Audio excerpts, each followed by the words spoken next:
তসলিমা নাসরিন বাংলাদেশে একজন বিতর্কিত লেখক। তিনি ইসলাম বিদ্বেষ, তিনি গণতন্ত্রের বিদ্বেষ, ভোটের অধিকারের বিদ্বেষ। সে যদি ইসলামের পক্ষে, গণতন্ত্রের পক্ষে, ভোটের অধিকারের পক্ষে, মানুষের পক্ষে থাকতেন, তাহলে শেখ হাসিনার মতো বাংলাদেশ থেকে বিতাড়িত হতেন না। তসলিমা নাসরিন আর আওয়ামী লীগের সভানেত্রী শেখ হাসিনা এবং মোদি, এই তিনটি একই ফুলে গাঁথা। এই তিনটি মানুষই কিন্তু ইসলাম বিদ্বেষ, গণতন্ত্র হত্যাকারী, গণমানুষ থেকে বিচ্ছিন্ন। গুজরাটের কসাই মোদি নামে যিনি পরিচিত, সেই গুজরাটের কসাই মোদি এখন তসলিমাকে আশ্রয় প্রশ্রয় দিচ্ছেন এবং গণহত্যাকারী শেখ হাসিনাকে আশ্রয় প্রশ্রয় দিচ্ছেন। তাদের নিয়ে কথা বলার রুচি বাংলাদেশের মানুষের নাই, তাদের নিয়ে মন্তব্য করার রুচি বাংলাদেশের মানুষের নাই। কারণ বাংলাদেশের মানুষ গণ আন্দোলনের করে যাদেরকে বাংলাদেশ থেকে বিতাড়িত করেছে, সেই ডাস্টবিনের আবর্জনাকে আবার সুন্দর গোলাপে পরিণত করার কিছু নেই। তসলিমা নাসরিনের যে বই আপনি বলার চেষ্টা করছেন যে ২১শে মেলায় স্টল ছিল, সেই স্টল জনগণ ভেঙে দিয়েছে, সেটা জনগণের ক্ষোভ প্রকাশ করেছে। জনগণ বলার চেষ্টা করছে বিতর্কিত ব্যক্তি, ইসলাম বিদ্বেষ, গণহত্যাকারী, গণ মানুষের বিদ্বেষ, গণতন্ত্র হত্যাকারী, এই ধরনের ব্যক্তিদের স্টল যদি বাংলাদেশে থাকে, তাহলে এই ধরনের ব্যক্তিরা আরো বেশি প্রশ্রয় পাবে গণতন্ত্র হত্যা করা, ইসলাম বিদ্বেষ বই লেখা এবং ভোটের অধিকার থেকে মানুষকে বিচ্ছিন্ন করে রাখা।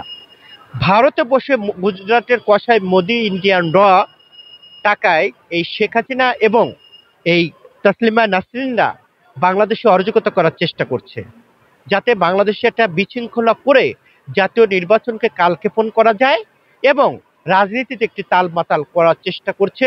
যার কারণে তসলিমা নাসরিনের বইয়ের স্টল বইমেলাতে হয়েছিল।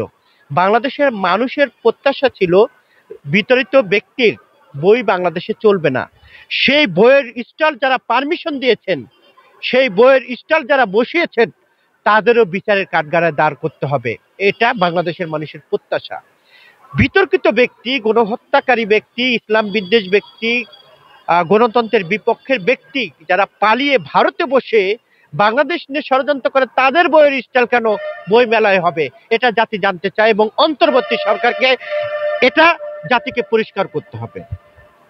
যদি ওখানে আপনারা বই মেলায় তাদের স্টল না দিতেন, তাহলে তো এই দুর্ঘটনা ঘটতো না। তা যারা এর সঙ্গে কারসাজি আছেন, বইয়ের বসিয়েছেন, তাদের বিচারের দাবি করছে বাংলাদেশের মানুষ।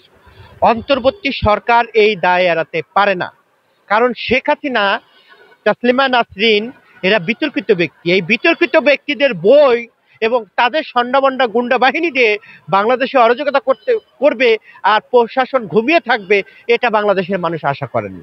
তবে বাংলাদেশের মানুষ প্রতিজ্ঞা করেছে, অন্তর্বর্তী সরকার আওয়ামী লীগের দোসর এবং আওয়ামী লীগকে বিচারের কাঠগড়ায় দাঁড় করতে ব্যর্থ হয়েছে গত ৬ মাসে। বাংলাদেশের মানুষের প্রত্যাশা ছিল ১৭ বছর যারা অপরাধ করেছে, সেই অপরাধীর দিকে বিচার করবে। আমি ব্যক্তিগতভাবে ডক্টর ইউনূস সাহেবকে ধন্যবাদ জানাচ্ছি যে তিনি গতকালকে বলেছেন শেখ হাসিনাকে বিচারের মুখোমুখি না করলে জনগণ তাকে ক্ষমা করবে না। এটাই হলো বাস্তবতা। ডক্টর ইউনূস বুঝতে পারছে বাংলাদেশের মানুষের পাল, কিন্তু ইউনূস সাহেবের ডাইনে বামে আওয়ামী লীগ এবং ভারতের প্রেতাত্মা যে সকল উপদেষ্টা আছে, তারা উকি মারছে কখন সুযোগ পেয়ে এই প্রশাসনের যারা নামধারী আওয়ামী লীগের লোকজন দিয়ে বাংলাদেশে অরাজকতা করবেন। ডক্টর ইউনূসকে ধন্যবাদ জানাই, অতি তাড়াতাড়ি আওয়ামী লীগের বিচারের মুখোমুখি করেন এবং আওয়ামী লীগের যারা ব্যবসায়ী ছিলেন, যারা টাকা পয়সা দিয়ে আওয়ামী লীগকে লালন পালন করেছেন, ওই ব্যবসায়ীদেরকেও বিচারের আওতায় আনতে হবে, যেটা গতকালকে আমাদের বিএনপির স্থায়ী কমিটি মির্জা আব্বাস সাহেব বলেছেন।